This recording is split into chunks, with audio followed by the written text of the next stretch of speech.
At this very moment, pag-uusapan po natin kung ano na pong nangyayari ngayon sa sanlibutan ito. Good day, everyone. Nakapag-imbak na ba ang lahat? Nagpanik ka na ba? Ano ba ang ginawa mo? Ano bang ginawa ng mga taong walang pera na pang-imbak at pangbili? Siguro nasa gilid, nasa tabi, at walang magawa. Kaya nagdasal na lamang sila kung ano yung ibibigay ng Panginoon sa kanila. Sa mga pangyayari po sa oras na to, ito po yung naisulat at naitakda na po sa salita ng Panginoon. In the book of Revelation chapter 6 verse 6, darating ang panahon na magmamahal ang lahat ng mga pilihin, magmamahal ang lahat ng mga pangangailangan ng tao. At this very moment, we are already in this situation. The global economy, the crisis of economy, is what the Lord says in the book of Revelation chapter 6, na sinabi na darating ang panahon ng isang araw na sahod ay isang kainan na lamang sa mesa. At ang panahon talagang mismo ang dumadala at nagdadala sa atin doon. Kaya at this very moment, gusto ko pong ma-encourage ang mga tagapanood at tagapakinig sa video ito na mga kapatid, ito po yung isulat, ito po yung dapat ipaghanda at huwag ipasawalang bahala.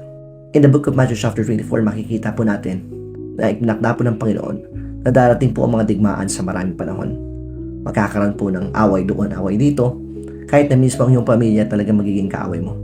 Sabi pa ng salita ng Panginoon na mismo sa loob ng iyong bahay, ang iyong mga kapatid, ang iyong magulang, at kahit sino man na miyembro ng pamilya ay posible maging kaaway mo. Dahil yun ang isang mga pagpapatunay na nasa mga huling araw na tayo. Think about this.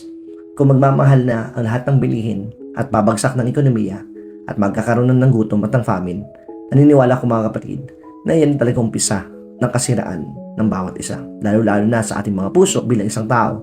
Nature po ng tao ay selfish.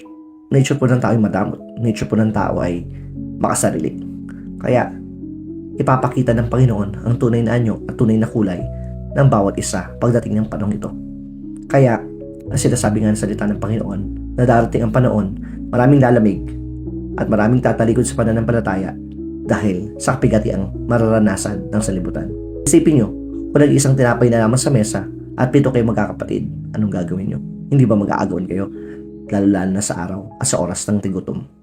Kaya makikita mo kapatid na sinasabi ng Biblia na sino man ang makapagpigil at sino may makapagtapos ng karerang ito ay siya'y maliligtas. Hindi sinasabi na magaling ang maliligtas, hindi sinasabi na mayayaman ang maliligtas, kundi ang tunay na may relasyon sa Panginoong Hesus na handang mamatay sa gutom, mamatay sa bomba, mamatay sa gera, mamatay sa kahit anong pamaraan dahil alam nila na mas ang kinatatakutan nila ang Diyos na nakakamatay ng laman at nakakamatay ng kaluluwa.